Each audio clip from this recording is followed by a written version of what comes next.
할렐루야. 예수 이름의 권세와 능력이 오늘 이 아침에 함께 믿음으로 바라보는 모든 성도들에게 충만하게 임할 것입니다. 말씀을 붙들고 다시 오실 주님을 기대하며 소망 내신 주님 바라보며 함께 이 아침 시작하길 원합니다. 4월 6일 수요일 아침 예배 성삼위 하나님께 올려드립니다. 우리 다 함께 사도신경으로 신앙을 고백하며 이 아침을 시작하기 원합니다.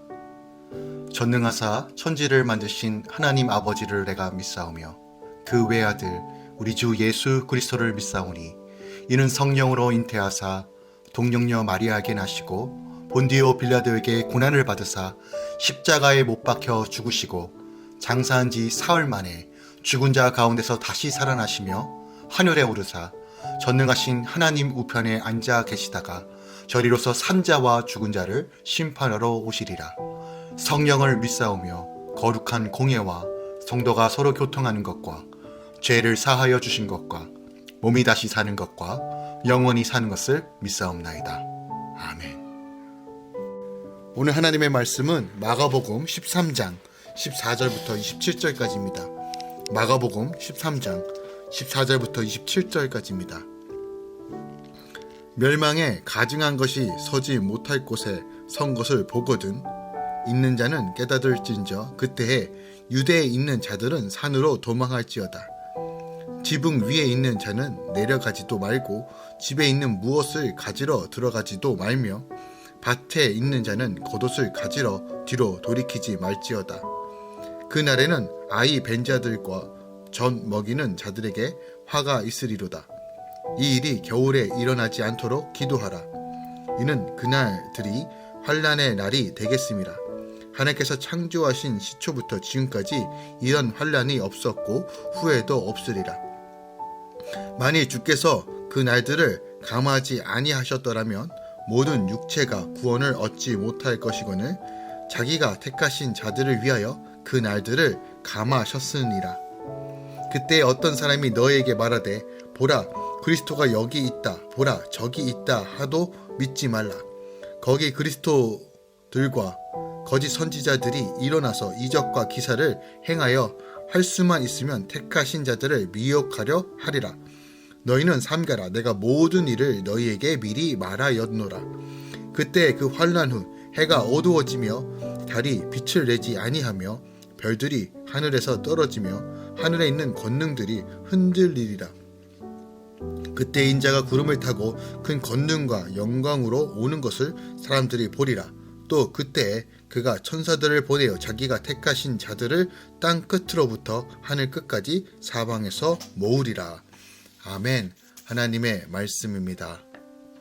오늘 본문에서 주님은 예루살렘 성전 파괴 예언과 종말의 때와 징조에 관한 예언을 하고 있는 1절부터 13절에 이어 로마 제국에 의해 예루살렘 함락 사건 및 말세에 대해 환난에 임하는 성도의 자세에 대해 복합적인 교훈을 기록하고 있어요.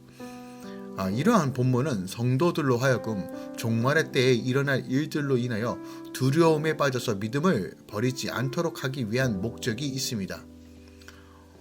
오늘 본 예언을 대비하면서 한 가지 주의할 점이 있습니다. 그것은 바로 이 예언이 지니는 복합성이에요. 성경 예언은 대부분 그 예언이 발생지던 동시대 또는 그것이 1차적으로 지칭하고 있는 후대 역사의 한 특정 시기에 대한 내용뿐만 아니라 역사 전체에 걸쳐 반복되는 동일한 사건에 대해서도 그리고 특히 세상 끝날에 대해서도 예언하는 내용을 한 예언 안에 동시에 오묘하게 함축하고 있다는 거예요. 따라서 성경의 예언을 대할 때는 반드시 이를 염두에 두어야 합니다. 그러니까 그 시대에 곧 닥칠 그 앞으로의 예언뿐만이 아니라 다시 오실 마지막 때 심판에 대한 내용과 함께 동시에 이 의미가 함께 담겨져 있다는 겁니다.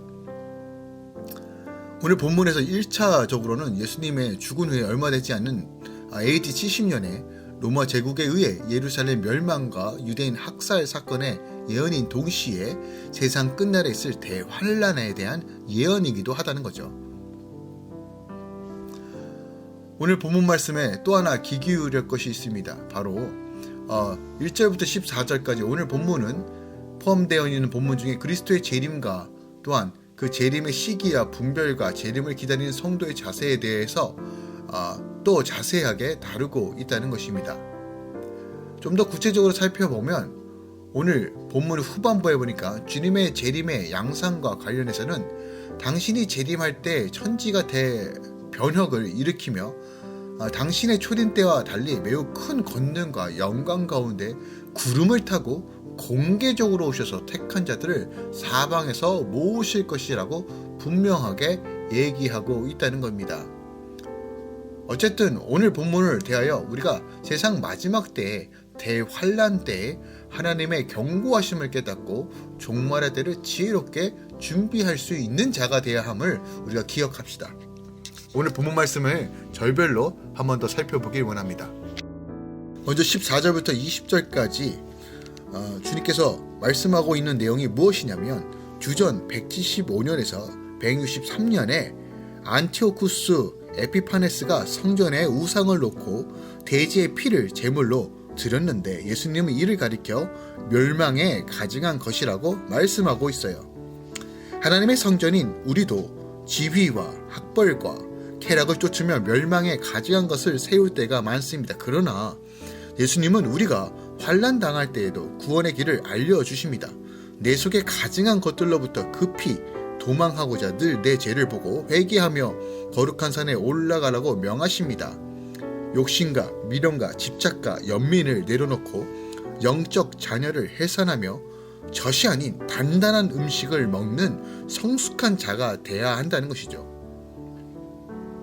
21절부터 23절까지는 택하신 자를 미혹하는 그 내용이 담겨져 있어요. 복음은 장차 받을 환난이기에 예배와 양육의 거룩한 산으로 급히 도망가고 세상 지위에 미련을 갖지 말라는 말씀을 미리 들어두면 환난이 왔을 때 있어야 할 일도 여기며 그 고통이 감해집니다. 그런데 우리는 환난이 왔을 때 당장 직면한 고통을 피하려고 합리화하며 거짓 그리스도를 구세주인 줄 알고 따라가기도 합니다. 그래서 환난의 때일수록 거짓 그리스도가 택한 백성을 미혹하려고 극성을 부리는 것이죠. 환난의 때 거짓 그리스도를 분별하려면 꾸준히 말씀을 묵상하고 적용하며 믿음의 공동체에서 각자의 환난을 나누어야 한다는 것이죠. 24절부터 27절까지는 이 세상에 일어날 대재앙에 대한 예시가 기록되어 있습니다. 세상의 끝에는 분명 우주적인 종말이 옵니다. 그러나 우리에게도 더 중요한 것은 각자 영광스럽게 생각하고 의지하던 돈, 자녀, 건강 등의 해와 달과 별이 떨어지고 흔들리며 빛을 잃는 개인의 종말입니다. 그때 땅의 모든 족속들은 인자가 능력과 큰 영광으로 오시는 것을 보고 통곡할 텐데 악하고 음란한 내 죄를 보고 통곡하는 자들에게는 말씀이 나팔 소리처럼 들리는 것이죠. 그들은 주님 앞에 나아가 환난 날에 택하신 자들을 모으시는 주의 은혜를 경험하게 될 것입니다. 육이 무너지는 사건에서 주의 말씀을 듣고 돌이키는 자에게 하나님이 피난처가 되어 주신다는 것이죠. 오늘 본문 말씀을 보고 우리가 조금 더 깊이 묵상해야 될 것이 무엇이 있을까요? 먼저 16절 말씀 보기 원합니다.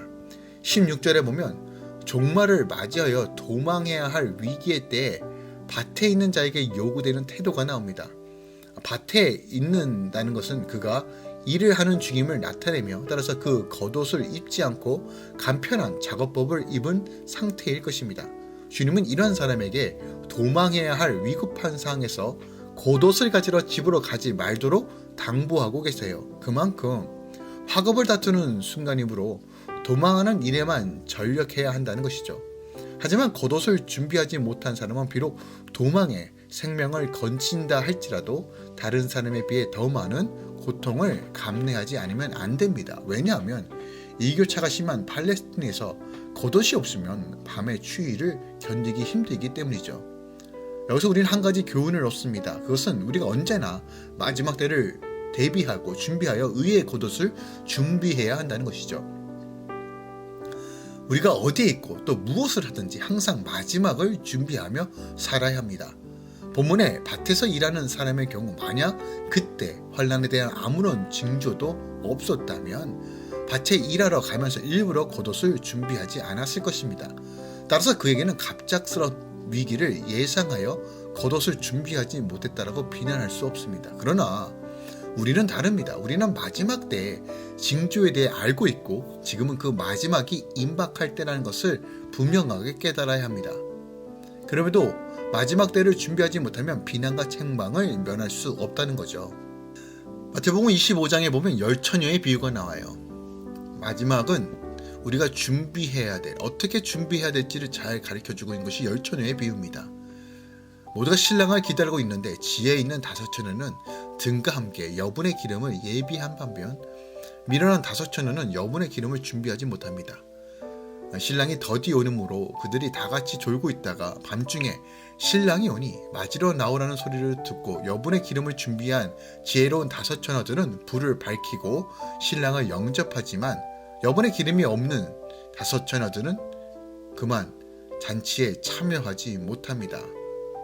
이것이 주는 교훈이 무엇인지 우리에게 분명히 알아야 합니다.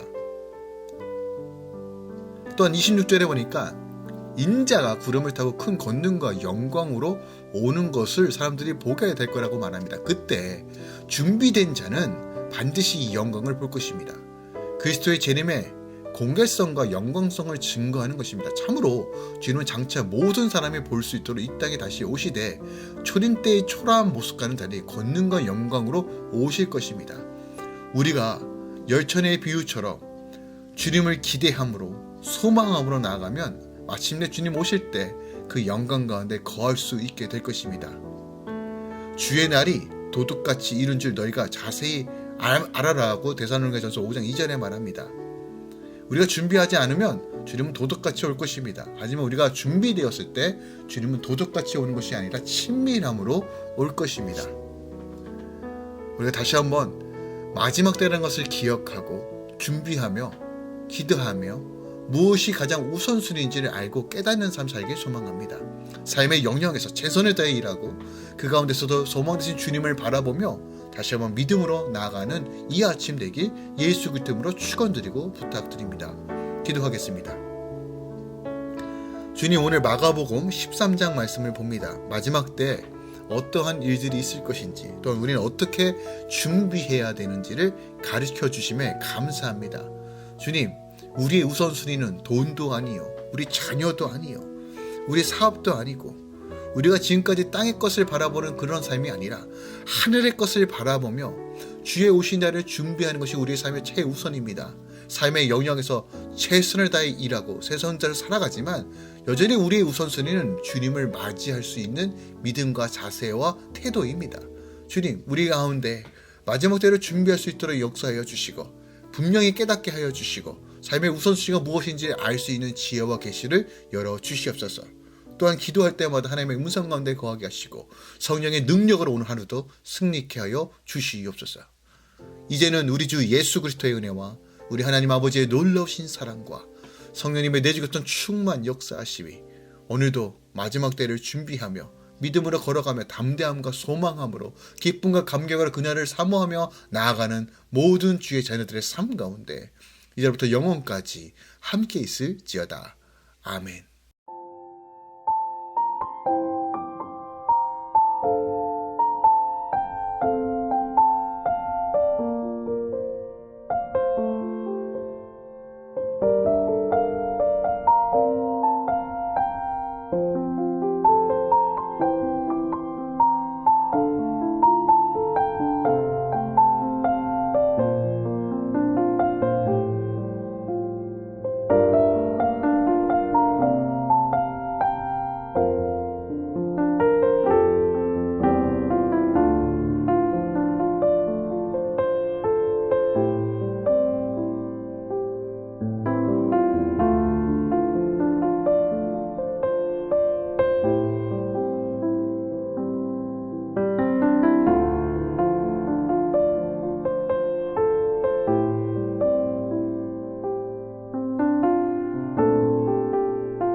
니다